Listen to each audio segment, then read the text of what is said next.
Hi, my name is Jalynn Falk, and today I'm going to be talking about static guard versus fur. So just a little background for you. In this experiment, I used 100% cotton fabric, and I wanted to test if I were to drag it across a carpet and apply static guard to it, how the static guard would affect how it picked up the fur off of my carpet, because I have cats. So my claim is that the more static guard I applied to a piece of fabric, the less fur that would pick up. So going back to the beginning of this long term, my initial idea was a lot different than it is now. I wanted to test different fabrics and how different fabrics picked up fur, but I quickly ran into a lot of problems. I was testing multiple variables, and I even came up with this system of ranking materials' durability. Right off the bat, it was hard for me to define durability of a material. And I was taking, for example, researching how strong certain materials were. So for example, polyester was ranked as my #1 most durable material, and cotton, for example, was one of the more flimsy materials just based off of what I researched. And quickly I realized that that wasn't going to work, and I wasn't really testing just one thing. It was kind of getting messy and mixed up, and it wasn't really accurate. So that leads me to my new idea. I realized that I could use one material and just vary the amount of static guard that I was applying to it.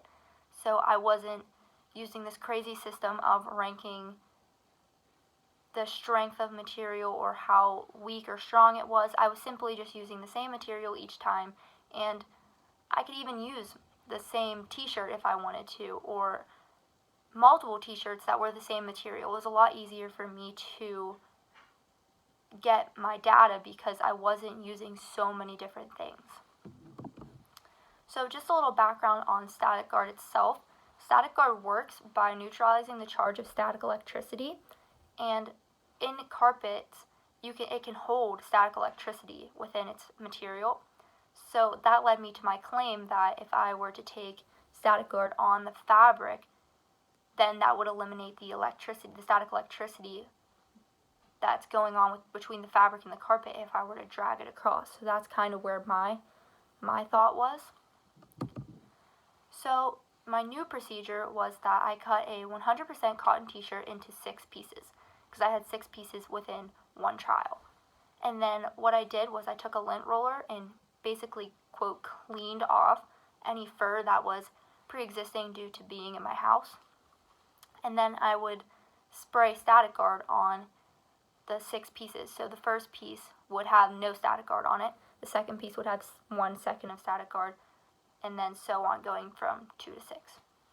So then what I would do once the static guard was applied I would drag the fabric across my carpet, and I went in the same distance, and I made sure not to use the same piece of carpet twice, so I wasn't like getting rid of all the fur and then having less fur on the fabric the second time. And then I would stick 1 sheet of lint roller, so I was testing the same amount of area for the fabric, and then peel off that lint roller piece and then count how much fur was on it. And here's some pictures to kind of help you understand what I was doing. On the left, you can see that's a piece of the fabric that I was using, and then there is a 1 sheet of lint roller on it. That's after I dragged it across the carpet, stuck that on, and then on the right you can see that I took off that lint roller sheet and used a pen to count up how many pieces of fur, which I got into on the next slide. Is I used a pen to count up the fur, and I noticed that after the first time I did it, that whenever I peeled off the lint roller sheet, that there was actually like debris from the shirt on there, so I could quickly have to differentiate between what was fur and what was just the material, which it wasn't that hard to do just because the material debris was really small and the fur was a lot thicker and easier to see. So one last issue that I realized I had to work out was that initially I wasn't testing 0 seconds of static guard. So I was trying to make these conclusions, and I realized that I didn't know if static guard was even doing anything because I didn't have a test without static guard at all. So say I had 0 seconds of static guard and I was picking up 100 pieces of fur using that static guard, and then I applied 1 second of static guard and was getting 20 pieces of fur, I could quickly see that the static guard was having an effect on how much fur was being picked up. So as I get into my results here, here's a table just to kind of see the numbers, but I understand better, and I'm sure you do too, with seeing the graphs.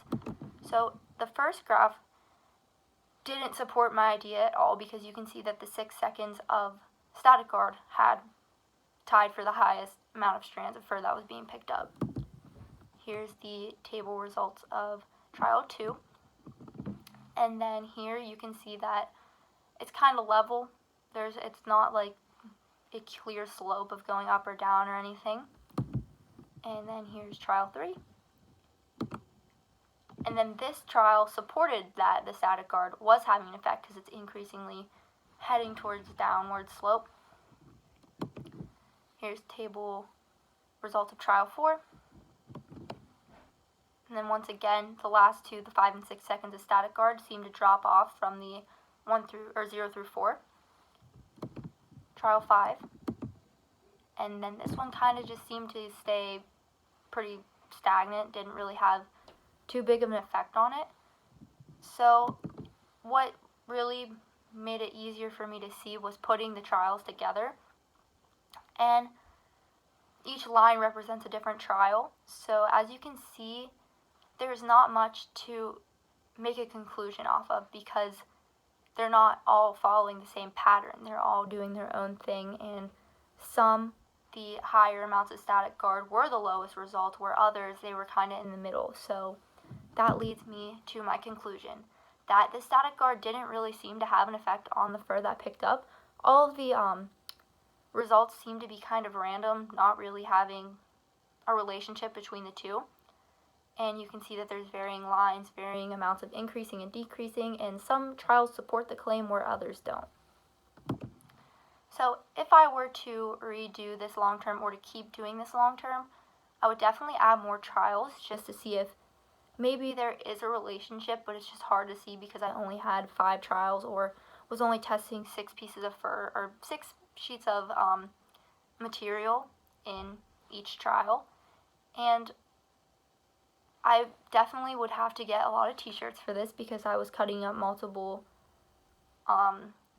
shirts and would have to keep washing them. So if these trials led to a concrete answer, then I wouldn't have to keep testing and testing and testing. And that is the end. Are there any questions? And thank you for watching.